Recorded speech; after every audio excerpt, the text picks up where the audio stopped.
everything was pretty much within like 3 miles of each other overall, but the 75% of the locations were, within like 1 mile. Hello, everyone. Welcome back to another week. I know I said I didn't know what we were going to talk about this week, but I've decided that this week we are going to talk about locations, and we're going to talk about the locations that I used to shoot my first film. They are mine. And basically, I'm just going to walk through all the different locations that we had. So basically, like I said, I'm from a small town, and I was living at my parents' house at the time, and it was we lived on a pretty remote road where there was a lot of woods behind their house. It was a lot of conservation land. Number one, I was able to kind of build a mine shaft in this set right in their backyard. So, I could wake up and I was good to go to start shooting any of the interiors that we had in the cave. And I also had a couple other sets I built there, such as a well that one of the characters falls down.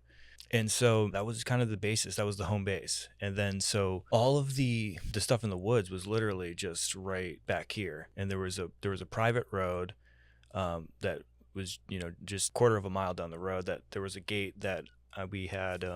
I made contacts with the person that, could open the gate, and just asked them to open it when we were about to shoot, and they would.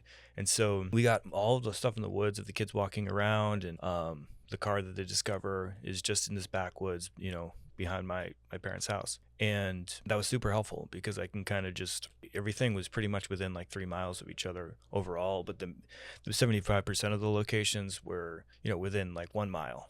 And then later, as the kids kind of go on and they come across the pond was also like right there. And then this was actually a fun scene to shoot. And this is a pond we grew up going to called Goose Pond. And, the characters are following up some tracks, and they reach the edge of it, and the tracks lead across the pond, and they're not sure what to do. Like, what do we do? The pond is frozen over, and the characters decide, oh, it's more of an adventure. Let's follow the tracks. Let's go across and keep going. And so that was actually one of the first days that I shot with my core cast. It was like we all met at this pond, and we got this beautiful shot of them, this dolly track of them walking to the edge of the shore, and the sun was rising in the distance. So we just tracked behind them as they're coming to the edge of the pond. And then there's kind of this fun montage of them running across the pond, kind of just being kids. And it was like the middle of the winter, so I would kind of go and check the pond, and there were a lot of people would go and walk their dogs around this area, so they would kind of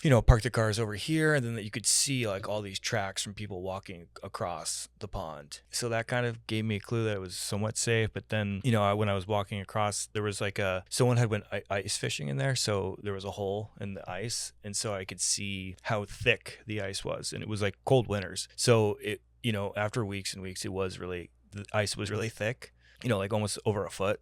So I felt very safe and confident that it was going to be okay. But there were a few characters or actors that were a little hesitant, but luckily everything just went smoothly, and we filmed that scene, and everyone ran across the ice, and it went smoothly. So thankfully that was a happy story. Another thing which is interesting is, at the end of my parents' road, is right across the street, is a volunteer park. And so this also, when we first come across Trixie and Emily's character, they're smoking a joint in the car right here. And then the kids show up, or the other boys, and they're mooning her, and they kind of get in a snowball car chase. Fun thing. So that was another day, another like weekend shoot where it had just snowed, and we all arrived on set. So a couple of people came in their cars, and it was just freshly snowed, and everyone was getting stuck, and we didn't have a shovel. So literally, like, it was the morning of, and people are coming, we want to shoot, and people's cars are getting stuck, and so we're like, fuck. And then so basically I ran from this park all the way to my house, which is all the way to here. So that's probably like a mile down the street. So 2 miles back and forth.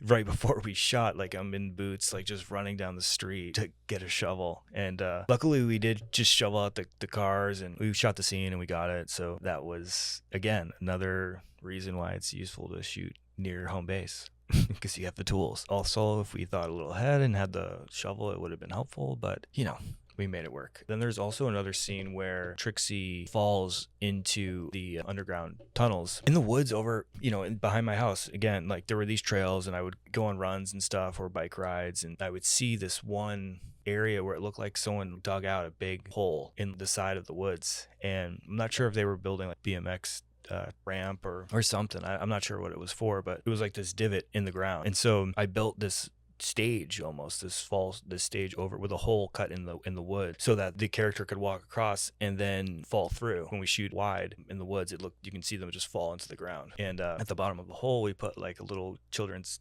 bed mattress that I had from my dad. And again, like I shot Trixie's part for that one day, and with John, they were kind of running through the woods, and I underestimated my dad's house was actually, my parents were divorced, so my mom's house was there on Middle Road, and then my dad's house was kind of, in this neighborhood in Tanglewood. And so I kind of was at the location where the mattress was, where it was going to be, had to be, where the hole is. And I had to go to my dad's house and literally just carry this mattress all the way through the woods and drag it the stage hole. Again, the actors are just waiting, like hanging out, like 45 minutes. I'm like, I'll be right back. And then it's like 45 minutes, an hour later, I'm like dragging this mattress. The will, you gotta, I pushed through, I got there. This might be a two-parter, so thanks again. See you next time.